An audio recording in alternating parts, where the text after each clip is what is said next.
Hello, this is your host, An Average Worker, and welcome to Forgotten Bodybuilding, a new series exploring the legends of the past, their training, special techniques, and lifetime achievements. For this first episode, we're going to kick things off with a bang and start strong with one of the strongest natural bodybuilders in history, John Grimek. Not only was John Grimek one of the strongest natural bodybuilders in history, he was also one of the biggest, boasting a weight of 210 pounds at a height of 5 foot 8 inches. He generally competed around 200 pounds, and his record in bodybuilding was undefeated. He was a two-time Mr. America winner in 1940 and 1941, prompting the AAU to bring in the single victory rule to stop him winning any more competitions. He then later went on to win the Mr. Universe in 1948 and the Mr. USA in 1949. He had also been a national weightlifting champion in 1936, prompting York Barbell to recruit him into the 1936 Olympic weightlifting team. All of this despite not training like a weightlifter and just using a generalized bodybuilding program. John also boasted some of the most impressive arm measurements in the world at the time. His arms measured 19 inches with a tight tape, when others were measuring 16 or 17 using a slack tape. He implemented some interesting principles with regards to arm training that we're going to explore later in this video, and hopefully you might be able to assimilate into your own training plan. Clearly, as you can see from the picture, John Grimek's incredible physique and incredible feats of strength are a prime example of what can be achieved using only natural bodybuilding techniques. Although John Grimek was one of the first people to experiment with steroid therapy, being given Dianabol in small amounts by York Barbell Company post his bodybuilding career, he never touched steroids during his competitive career, and all of his gains were brought on just through hard progressive overload training. Listed on screen are some of John Grimek's incredible feats of strength. He boasted some very impressive lifts for a natural bodybuilder, especially at the time, without any modern training techniques, utilizing just barbells and dumbbells. He boasted an overhead press using a large bend with 364 pounds. If you've ever overhead pressed before, you know that getting 225 pounds is hard enough. And even though he didn't train bench press, he could still train and press 480 pounds. He could deadlift 600 pounds reportedly without warm up, squat over 600 pounds even past the age of 70, and curl over 200 pounds. These are incredibly impressive feats of strength, especially to have achieved them naturally.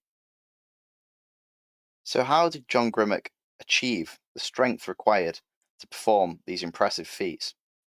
Well, his training was quite simple and not uncommon at the time. He would use a full body, 3 times per week training plan, as was common with many bodybuilders back then. He used low sets, only 3 sets per muscle, with high intensity, and using heavy compound lifts. He wasn't big on isolations and would rather train just the compound movements, possibly due to his weightlifting background. He employed relentless progressive overload, always striving to add weight to the bar, and he would use supplementary training, such as the wrist curls shown using a rope to hang weight off a stick which he would curl up repeatedly to work on the forearms, as well as the York Barbell chest expander, which he used mainly for rear delts. I have used this wrist curl technique myself to work on the extensors of the forearms, and I must say myself that it's worked extremely well for growing massive wrist extensors. The chest expander isn't as common to see nowadays, although it should be used. You can supplement this in your training with a band yourself, or you can buy one of the chest expanders online. I don't think York Barbell Company sells them anymore, but I know that other companies do. Alex Leonidas has a few videos on how to implement chest expander training into your own program, and I know he's most famous for doing so. John Grimmick's training embodies simplicity and clear progressive overload. He simply wanted to get better at the compound lifts and see where it took his physique. One quite special and unique training technique that John Grimek used throughout his training years was his use of overcoming isometrics. He used these to target weak points and used a max effort 5-second contraction in lifts such as the curl and overhead press, just to work on specializing in the shoulders and biceps region. He was famous for having extremely good biceps and shoulders, obviously boasting the 19-inch arms we talked about earlier. He would employ this by setting a bar in a power rack and pressing against the safety pins at different points of the lift. So he'd do this around a 90-degree angle and then further up to the midpoint of the press and then at the top of a press in the overhead press. And he'd do a similar thing for curls in a power rack. This would help to maximally contract the muscles that may not be worked in a regular curl. And it's functionally the same as taking a final rep to failure and trying to push through a grinding point. Although I've personally employed some isometrics into my own training and found great benefit from it, it's actually something that not many people nowadays tend to use, even though they find themselves functionally doing the same thing by trying to press through a sticking point in a lift that they're struggling with. As you can see here, I've recorded a video of myself demonstrating the exercises that John Grimek talked about in his training manuals and books. So, as you can see, I set the bar in the safeties and press against it with a maximal contraction for 5 seconds. This has massively helped me to develop my overhead press, and I can overhead press over 80 kilos myself. As you can see here, I can do the same thing with the curl.